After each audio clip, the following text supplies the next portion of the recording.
Alors que le bilan de la COVID-19 s'alourdit un peu plus au Québec et nous paraît un peu plus sombre, bien, il y a d'autres endroits dans le monde où on semble commencer à voir la lumière au bout du tunnel. Je pense entre autres à la Chine qui a à toute fin pratique 2 mois d'avance sur nous dans cette crise de la COVID-19.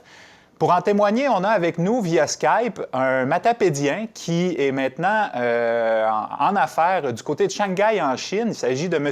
Carl Brault. Monsieur Brault, bonjour. Oui, bonjour. Vous êtes PDG de l'entreprise Semen qui est située à Shanghai. Vous étiez d'ailleurs avec nous dans Mathapédia en octobre dernier pour venir rencontrer les gens d'affaires et puis les inspirer et échanger sur vos pratiques d'affaires. On était loin de se douter à ce moment-là qu'on allait vivre ce qu'on vit actuellement. Et j'aimerais ça, dans un premier temps, que vous nous mettiez un peu en contexte. Votre entreprise, l'endroit où vous vivez, Shanghai, c'est situé à plus ou moins 800 km, si je m'abuse, là, de Wuhan, l'épicentre de la crise. Comment ça s'est passé de votre côté? Bien, effectivement, Shanghai, nous, l'épicentre, ça a commencé à Wuhan fin décembre, là, qu'on pense, début janvier. Nous, à Shanghai, les premiers cas, c'est assez loin, là, comme vous dites, peut-être 800 km, il y a quand même une bonne distance, mais c'est un centre majeur, là, c'est la métropole, on pourrait dire, économique de la Chine. Puis, donc, il y avait quand même pas mal de gens qui revenaient de Wuhan vers Shanghai. Nous, les premiers cas, ici à Shanghai, on les a vus vers le 19 ou 20 janvier. Fait que, puis, mais ça, on a vraiment...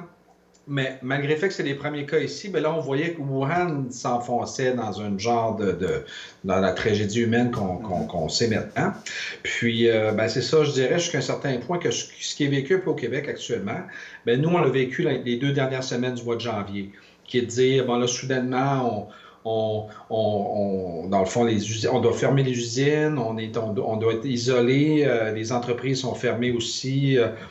Puis, ben, il y a l'angoisse aussi qui est avec ça. Moi, ma conjointe, d'ailleurs, ses 2 frères sont comptables. Ils travaillaient à Wuhan, dans la fameuse, dans l'épicentre de la maladie. Ça fait que cette angoisse-là un peu familiale, en plus, dans le fond, de notre propre angoisse ici à Shanghai. Là. Ouais. Mais finalement, ils sont OK. Mais quand même, c'est ça, c'est comme ça que ça a commencé, dans le fond, fin janvier pour nous. Puis, en ce qui concerne les mesures qui ont été appliquées par le gouvernement chinois, est-ce que ça ressemble un peu à ce qu'on est en train de vivre ici en ce moment? C'est-à-dire, on demande aux gens de rester à la maison, on ferme l'ensemble des entreprises jugées non essentielles. Est-ce qu'on est allé jusque-là en Chine? Oui, c'est pas mal la même chose, je vous dirais. Mais en toute probabilité, c'est un peu inspiré sûrement de la Chine, là. Le modèle qui est adopté au Québec actuellement, ben, c'est adopté un peu partout à travers le monde. Je dirais que, bon, c'est sûr que c'est pas comme la ville de Wuhan. Là où ça a commencé, là, les mesures étaient extrêmement sévères. Là, essentiellement, les gens étaient confinés. Puis je crois que la nourriture était portée à la maison. En tout cas, c'était vraiment extrême.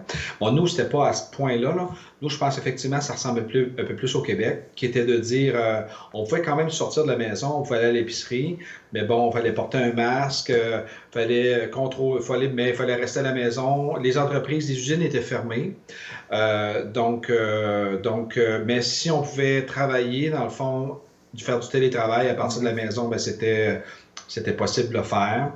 Après ça, une des choses qu'on voit qui est peut-être différente ici au Québec, c'est qu'ici, il y avait beaucoup de contrôles à l'entrée, comme par exemple, lorsqu'on retournait dans notre centre d'achat, mettons dans un centre d'achat ou qu'on retournait à la maison, il y avait beaucoup de prises de température. On prenait l'identité, dans le fond, pour s'assurer que, dans le fond, on était bien à Shanghai dans la période qu'on n'avait pas déménagé, justement qu'on n'était pas allé à Wuhan, par exemple, ou dans d'autres villes où il y avait une contagion.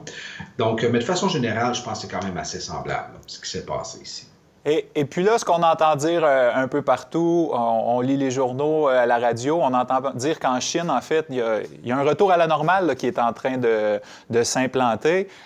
Jusqu'à quel point c'est un retour à la normale? De quelle façon les activités, autant économiques que des citoyens, reprennent? Bien, je dirais que ici à Shanghai, la Chine, c'est grand aussi, hein, mais je peux témoigner pour Shanghai, c'est ici que je suis. Ici, c'est essentiellement vraiment revenu à la normale, là, mais c'est récent. Là. Mettons, dans la dernière semaine, on peut aller dans les centres d'achat, il n'y a plus de contrôle, comme je mentionnais un petit peu à l'entrée, avec les températures et tout, c'est terminé. On va dans les parcs. les usines fonctionnent normalement, l'entreprise fonctionne normalement.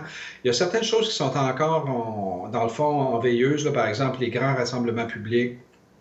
Mettons, tout ce qui est tourisme, un peu voyager à l'étranger, il y a beaucoup de restrictions, mais à ces quelques exceptions près, là, on est allé dans un restaurant en fin de semaine, on est allé sur une terrasse.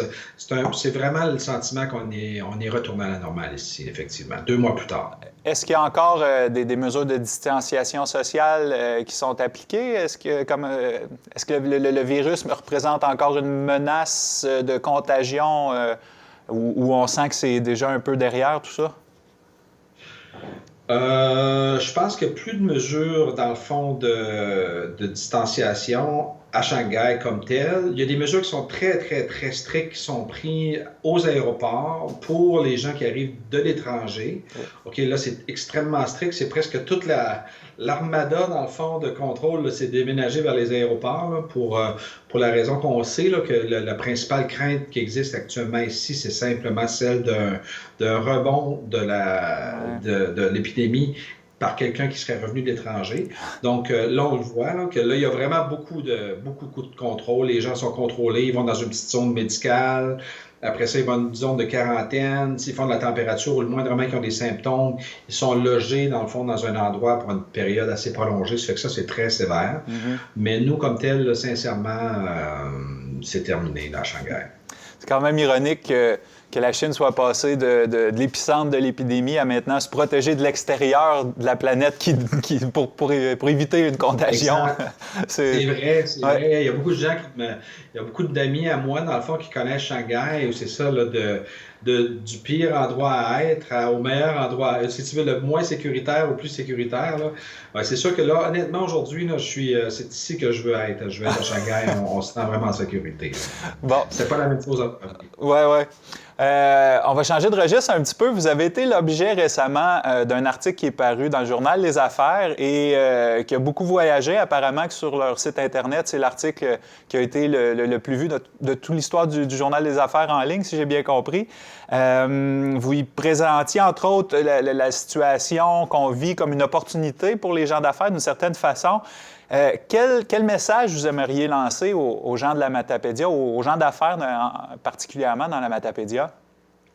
Ben, c'est ça, c'est que, tu sais, en même temps que j'ai un message, je pense que d'espoir, mais c'est plus un témoignage de ce que je vis vraiment. En même temps, il faut quand même réaliser qu'on vient de passer un 2 mois qui est vraiment difficile. C'est difficile. Donc, les entrepreneurs, vous rentrez en crise, fait que dans le fond, ce que je dis un peu dans l'article, je ne vais pas tout répéter ici, mais je pense qu'il y a quand même quelques éléments, peut-être un petit peu plus centraux à réviser, là, qui serait par exemple de dire, mais d'abord, c'est sûr, il faut s'assurer. Je pense que le réflexe naturel des entrepreneurs, c'est quand même de protéger leurs employés, de protéger leur famille. Fait que ça, ce réflexe-là, il faut qu'il reste, là, dans le fond, de s'assurer que tout le monde est en sécurité, la famille, insister quand même que les gens prennent vraiment, que mettent en place les mesures de distanciation puis fassent attention à eux. Fait que c'est le premier réflexe, parce que par la suite, votre équipe, vous en avez vraiment besoin là, pour passer à travers la crise. Moi, je pense que par la suite, ce qui vaut la peine de faire, c'est de faire un bon diagnostic de son entreprise, parce que différentes entreprises vont avoir un parcours différent pour être capable de passer à travers la crise. Ça passe, par exemple, par bien connaître sa situation de liquidité. Ça passe aussi par comprendre un peu qu'est-ce qui va arriver dans les prochains mois, parce que malheureusement, il y a des entreprises qui vont être fermées. Ça veut dire qu'il y a des entreprises qui vont avoir aucun revenu pendant les prochains mois. C'est un stress énorme pour des PME.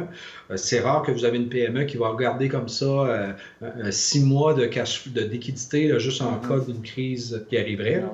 Donc, en général, donc, il y a des entreprises qui vont être vraiment très, très mises à l'épreuve, mais ça passe par un bon diagnostic d'où on en est. Puis par la suite, bien, écoutez, c'est de travailler en équipe, faire une genre de petite cellule de crise avec les personnes clés. Puis il faut trouver des solutions. Puis c'est pas toujours facile. Fait que c'est de négocier les choses avec ses fournisseurs, potentiellement avec ses autres partenaires, avec ses employés, puis essayer de trouver des moyens de passer à travers. Là, c'est très spécifique à l'industrie où vous êtes, mais de façon générale, ça passe par former une équipe, travailler avec ses employés et trouver des solutions. Oui, donc il faut être patient, créatif et prendre soin de notre première ressource, les employés, de ce que je comprends. Exact, exact. Il y a aussi peut-être un autre petit élément que je mentionne aussi dans l'article qui est intéressant, qui apparaît un petit peu plus tard dans la crise, là, qui est apparu vers la fin pour moi, c'est de réaliser que via une crise, ben, Churchill disait que c'est aussi, faut jamais dépenser une bonne crise, là. C'est une ironie qu'il disait. Mais quand même, c'est quand même une opportunité aussi pour se remettre en question, peut-être des fois pour nettoyer un peu des vieilles mauvaises habitudes d'affaires qu'on pouvait avoir, un peu faire le ménage. Il y a cet élément-là aussi qui vient, là, tu sais, la chance d'être à la maison, de réfléchir, de se remettre en question son mode d'affaires. Je veux dire, c'est l'opportunité de faire ça aussi en même temps.